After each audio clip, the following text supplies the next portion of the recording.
Pak Menteri kalau mau, ya itu nggak bisa diwakilkan. Itu permintaan arus bawah itu. Iya, arus bawah. Pak Wamen ya, dengerin. Bu Rike? Ya, silakan. Saya sebenarnya pengennya ada Pak Menteri, Bu, tapi nggak apa-apa. Atau saya temenin ke belakang? Apa? Assalamualaikum warahmatullahi wabarakatuh. Salam sejahtera untuk kita semua, Om Swastiastu, Namo Buddhaya, salam kebajikan, rahayu. Yang kami hormati pimpinan dan anggota Komisi 6 DPR RI, yang kami hormati dari Kementerian Koperasi, Menteri Koperasi, Wakil Menteri Koperasi dan seluruh jajarannya. Maaf kalau tadi saya agak memaksa untuk minta disebutkan siapa yang hadir, terutama di meja depan, karena ini adalah rapat resmi dan kita disaksikan oleh seluruh Indonesia begitu. Dan yang kedua, karena saya selalu mencatat, Pak Wamen, mencatat siapa saja dari kementerian yang hadir, manakala nanti ada hal-hal hil-hil yang mustahil, saya punya catatannya begitu. Anda bicara apa, tanggal berapa, jam berapa.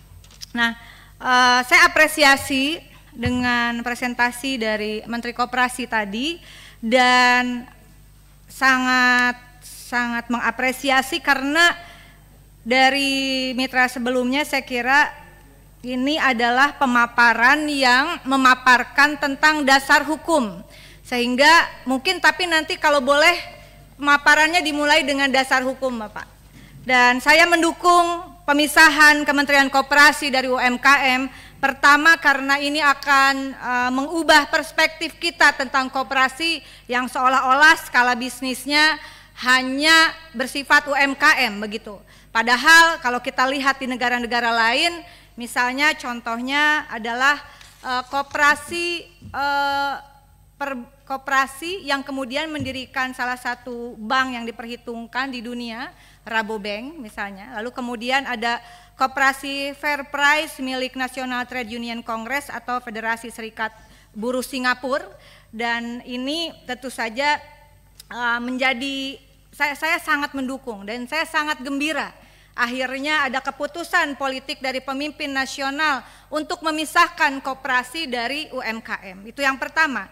Yang kedua, sehingga dasar hukum menjadi pertimbangan yang menurut saya penting, karena kalau kita lihat tidak mungkin kementerian lembaga berjalan tanpa dasar dan payung hukum yang kuat. Dan kalau kita lihat ini sudah dipaparkan di halaman 9, mudah-mudahan nanti di pertemuan berikutnya dasar hukum ini ada di bagian depan. Saat ini dasar hukumnya adalah Peraturan Pemerintah Nomor 7 Tahun 2021 tentang kemudahan perlindungan dan pemberdayaan koperasi, masih dengan UMKM begitu. Yang ini, yang PP-nya masih dengan UMKM. Sehingga kehendak yang luar biasa dari Presiden Prabowo ini, rasanya kita juga perlu memperbaiki aturan atau regulasi. Saya masuk ke politik legislasi, dan politik legislasi kita tentu saja berdasarkan Undang-Undang Nomor 12 Tahun 2011 tentang pembentukan peraturan perundang-undangan. Di pasal 7 ada hierarkinya. Hierarki tentang pembentukan peraturan perundang-undangan dimulai dengan, betul sekali di sini, Undang-Undang Dasar tahun 1945 pasal 33 ayat 1, perekonomian disusun sebagai usaha bersama berdasar atas asas kekeluargaan. Ayat 4-nya, perekonomian nasional diselenggarakan berdasarkan atas demokrasi ekonomi, dan seterusnya begitu.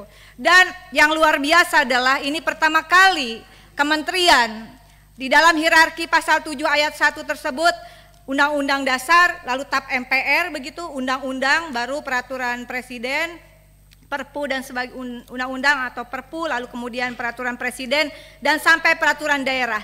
Di ayat 2 hierarki memperlihatkan power dari setiap peraturan perundang-undangan, yang di bawah tidak boleh melampaui atau melanggar peraturan perundang-undangan di atasnya. Dan di sini luar biasa, belum pernah ada di dalam rapat atau saya lupa, tapi Kementerian Koperasi di era kepemimpinan Bapak sekarang memasukkan ketetapan MPR nomor 16/MPR-RI/1998, karena ini menjadi penting, tentang politik ekonomi dalam rangka demokrasi ekonomi pada pasal 5, usaha kecil menengah dan koperasi sebagai pilar utama ekonomi nasional. Ini menjadi konsideran hukum menimbang, saya langsung masuk pada usulan.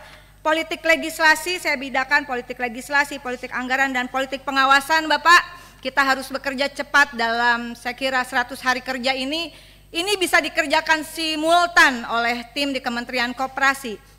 Oleh karena itu saya mengusulkan di dalam rapat ini agar segera disusun naskah akademik dan draft perubahan atas undang-undang koperasi begitu. Apakah akan usulan dari Kementerian Koperasi atau usulan dari Komisi 6 nanti dibicarakan, tetapi intinya dasar hukum itu menjadi penting untuk pembentukan Kementerian Koperasi, pendirian Kementerian Koperasi, berikut turunan organisasinya, dan nanti politik anggaran dan politik pengawasannya, dan skup dari klasifikasi koperasi. Nah, saya ingin menekankan beberapa hal di dalam politik legislasi ini. Ada yang namanya Bapak nanti karena ada catatan-catatan penting di dalam Undang-Undang Cipta Kerja yang juga saya kritisi sebetulnya pada saat pembahasan, bahwa misalnya koperasi ini heavy-nya bukan pada investasi finansial, tetapi pada pembagian hasil terhadap anggota begitu. Dan bisa dilihat nanti di Cipta Kerja, marilah kita perbaiki di revisi Undang-Undang Koperasi. Sistem DAIFI ini menjadi penting, saya sampaikan, diusulkan oleh Dr. Charles Howard, mungkin bisa menjadi bagian naskah akademik. Sistem manajemen kebijakan pembagian keuntungan berdasarkan partisipasi pekerja dan konsumen, tidak hanya dari dasar investasi finansial. Pembagian keuntungan didasarkan atas transaksi lain seperti tenaga atau pikiran serta tanggung jawab jabatan dalam model koperasi pekerja. Pembelanjaan untuk koperasi konsumen dengan prinsip buy more, get more, dan kemudian hasil produksi untuk koperasi produsen, begitu. Dan kemudian yang kedua adalah pengambilan keputusan, tidak tertumpu pada satu orang tapi juga dalam mengambil keputusan yang dasarnya adalah setiap orang sama. Dan prinsip ini saya kira mohon dibantu juga dari tim Kementerian Koperasi, sistem dengan dasar keadilan partisipatif dan dasar keadilan untuk semua. Itu menjadi penting, menjadi ruh dari revisi Undang-Undang Koperasi. Yang kedua adalah terkait politik anggaran. Politik anggaran, usulan tambahan anggaran 2025 untuk program 1,7 triliun sekian, untuk kesekjenan 440 miliar sekian, total usulan anggaran adalah 2, sekian triliun begitu. Saya tidak akan memperdalam ini karena ini juga belum masanya untuk pembahasan begitu. Dan saya sepakat dengan Ibu Ketua, tentu saja kita hanya menerima Ibu ya, tapi kita juga belum bisa mengambil keputusan. Dan politik legislasi itu menurut saya juga di sini ada pimpinan yang merupakan pimpinan Dekopin. Kita harus bergegas Bapak, karena dari revisi Undang-Undang Koperasi itu maka akan terlihat postur yang kokoh atau tidak terhadap politik anggaran kepada Kementerian Koperasi. Tidak bisa hanya statement politik. Statement politik itu harus berubah menjadi keputusan politik, norma yuridis berkekuatan hukum tetap, dan karena itu saya setidaknya mudah-mudahan mendapatkan dukungan. Ini kita perjuangkan untuk menjadi program legislasi nasional prioritas setidaknya di 2025. Yang kedua adalah tentang politik pengawasan. Politik pengawasan saya ambil ilustrasi 7 September 2024, ini ada terlilit uang pinjol dan judol, pria asal Bandung curi ratusan ATM nasabah koperasi. Yang kedua 10 Juli 2024, gelapkan uang koperasi untuk judol, remaja asal Banjarnegara bikin sandiwara jadi korban judol. 25 Oktober 2024 PPATK blokir 13.000 rekening dengan total uang di sana sekitar 280 triliun. Dan kemudian tadi sudah disampaikan ada apa tadi namanya tuh? Rentenir ya, rentenir. Tapi saya dalam politik pengawasan ini saya ingin fokus pada pinjaman online ilegal berkedok koperasi. Ya, dengan modus mudah, pinjamannya mudah, cepat, biaya besar, bunga tinggi, jangka waktu pinjaman pendek. Fintech lending ilegal ini menggunakan aplikasi website seolah legalitas koperasinya di-approve oleh Kementerian Koperasi UMKM.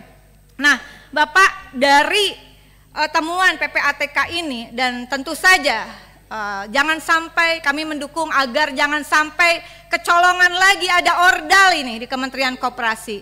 Mungkin bisa berkomunikasi untuk berkoordinasi dengan PPATK. Apakah ada juga dari ASN di Kementerian Koperasi? Barangkali ada yang terlibat juga.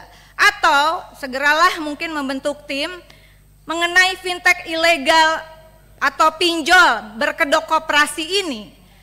Apakah ada keterlibatan ordal di dalam mengapprove ya, dan seolah-olah dia sudah dapat izin pinjol ini. Yang kemudian juga penting adalah ini pinjol itu servernya 22% di Indonesia begitu, sisanya di luar negeri. Dan saya terinspirasi dengan apa yang disampaikan Pak Menteri pada tanggal 22 Agustus 2023, waktu itu masih di Kominfo, bahwa judi online dan pinjol ilegal dianggap kakak adik, ujungnya kriminalitas. Daya rusak sosialnya tidak lagi bisa didiamkan. Sepakat Pak, sikat mafia pinjol dan judol. Ada kurang lebih masyarakat kita terlibat pinjol 138 triliun Bapak. Nah, penting kiranya untuk saya kira antara pinjol ilegal berkedok koperasi, lalu kemudian ada judi online di dalamnya, lalu nanti ada kaitannya dengan tindak pidana pencucian uang, lalu ada kaitannya dengan tindak perdagangan manusia, TPPO begitu. Mohon di awal kita tidak usah berbasa-basi kayaknya, karena Pak Menteri ini lagi jadi sorotan ya dengan adanya ordal di kementerian yang lama. Dan saya berharap langkah cepat salah satunya adalah screening Pak di kementerian Bapak, termasuk yang terlibat pinjol or judol, karena di BUMN saja contohnya Indofarma itu terlibat pinjol, pakai uang perusahaan bayarnya. Kemudian judol, apakah ada yang terlibat di dalam judol atau kemudian dia terlibat sebagai ordal di dalam skema sindikat pinjol berkedok koperasi. Penting Pak, kasih gebrakan Pak, dan ini saya kira program 100 hari kerja.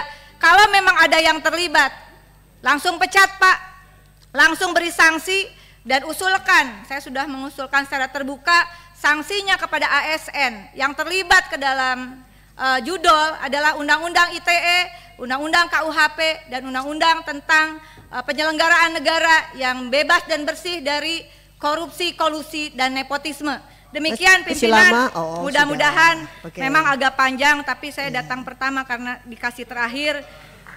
Mudah-mudahan sebagai penutup, terima kasih Ibu Ketua yang selalu memberi kesempatan. Wallahul muwaffiq ila aqwamit thoriq. Wassalamualaikum warahmatullahi wabarakatuh. Waalaikumsalam.